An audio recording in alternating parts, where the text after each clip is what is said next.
எல்லோருக்கும் வணக்கம். எல்லாரும் எப்படி இருக்கீங்க? நான் ரொம்ப சூப்பராக இருக்கேன். வெல்கம் டு செல்லம் சாய்ஸ். எல்லாருக்குமே கத்திரிக்காய் அப்படின்னா ரொம்ப பிடிக்கும். அதுலேயும் கத்திரிக்காயில் செய்கிற இந்த வதக்கல்லாம் எனக்கு ரொம்ப பிடிக்கும். ஸோ என்னோட சேர்ந்து நீங்களும் இன்றைக்கி இந்த கத்திரிக்காய் வதக்கல் எப்படி செய்கிறது அப்படின்னு பார்க்க போகிறீங்க. நான் இன்றைக்கி இந்த கத்திரிக்காய் வதக்கலை இரும்பு சட்டி யூஸ் பண்ணி தான் செய்து காட்ட போகிறேன். எல்லா சாப்பாட்டுக்குமே பர்ஃபெக்டாக மேட்ச் ஆகிற ஒரு கத்திரிக்காய் வதக்கல் தான் இன்றைக்கி நம்ம பார்க்க போகிறோம். அது எப்படி செய்கிறது அப்படின்னு பார்க்கலாம். நீங்கள் நம்ம சேனலை ஃபர்ஸ்ட் டைம் பார்க்குறீங்க அப்படின்னா மறக்காமல் சப்ஸ்கிரைப் பண்ணுங்கள். பக்கத்தில் இருக்க பெல் ஐக்கானையும் கிளிக் பண்ணுங்கள். பிரியாணி, தேங்காய் சாதம், தக்காளி சாதம், தயிர் சாதம், அதுக்கப்புறம் சாம்பார், காரக்குழம்பு அப்படி எல்லாத்துக்குமே பர்ஃபெக்டாக மேட்ச் ஆகிற ஒரு கத்திரிக்காய் வதக்கல் தான். அதுவும் ரொம்ப சிம்பிளாக 2 மினிட்ஸில் ஈஸியாக நம்ம செய்திடலாம். இன்றைக்கி இந்த கத்திரிக்காய் வதக்கல் எப்படி செய்கிறது அப்படின்னு நான் உங்களுக்கு காட்ட போகிறேன். 2 ஸ்பூன் எண்ணெய் சேர்த்தாச்சு. ஆல்ரெடி நல்லா எண்ணெய் காஞ்சிருச்சு. இப்போ நம்ம வெட்டி வச்சுருக்க கத்திரிக்காயை சேர்த்துக்கலாம்.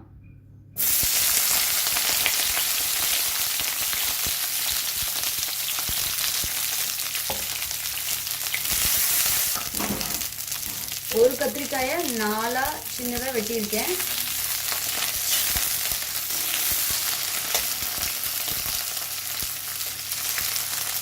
பார்த்தா தெரியும் உங்களுக்கு எப்படி நான் வெட்டியிருக்கேன் அப்படின்னு.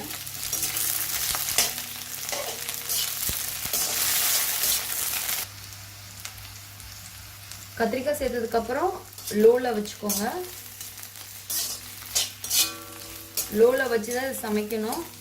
பாத்திரம் நல்லா சூடானதுக்கப்புறம் நீங்கள் ஃப்ளேமை லோ பண்ணிக்கோங்க.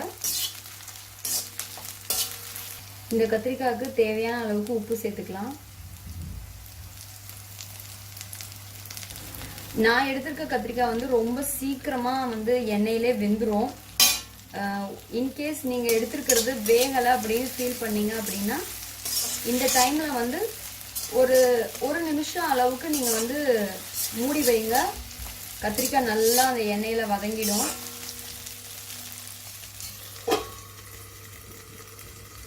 வெந்துருச்சு, நல்லா வதங்கி வெந்துருச்சு. இப்போ நம்ம இதுக்கு தேவையான மசாலா தூள் ஆட் பண்ணிடலாம். கொஞ்சமாக மஞ்சள் பொடி, ஒரு 1/2 ஸ்பூன் மிளகாத்தூள், அதே அளவுக்கு தனியாத்தூள், மஞ்சள் பொடி எந்த அளவுக்கு எடுத்துருக்கோமோ அதே அளவுக்கு கொஞ்சோண்டு கரம் மசாலா. இதில் பாதி போட்டுக்கிட்டா கூட ஓகே, உங்களுக்கு டேஸ்ட்டு அந்த மாதிரி போட்டுக்கோங்க. கரம் மசாலா எவ்வளோ எடுக்கிறீங்களோ அதே அளவுக்கு ஆம்ச்சூர் பவுடர், அதாவது ட்ரை மேங்கோ பவுடர் நம்ம இதை சேர்த்துக்கலாம்.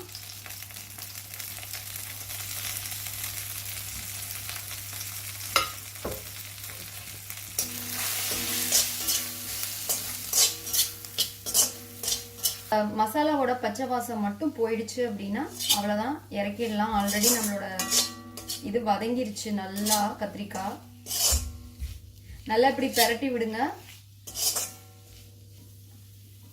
ஒரு நிமிஷம் மசாலா தூள் போட்டதுக்கப்புறம் ஒரு நிமிஷம் இருந்தால் போதும். பச்சை வாசம்லாம் போயிடும்.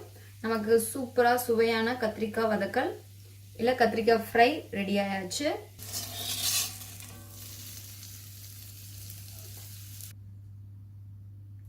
அவ்வளோதான், சுவையான நம்மளோட கத்திரிக்காய் வதக்கல் இல்லை கத்திரிக்காய் ஃப்ரை ரெடி ஆயாச்சு.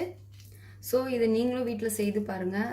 செய்து பார்த்துட்டு எப்படி இருந்துச்சு அப்படின்னு மறக்காமல் எனக்கு கமெண்ட் பண்ணுங்கள். இந்த வீடியோ உங்களுக்கு பிடிச்சிருந்துச்சு அப்படின்னா மறக்காமல் லைக் பண்ணுங்கள், ஷேர் பண்ணுங்கள் உங்கள் ஃப்ரெண்ட்ஸ்க்கு.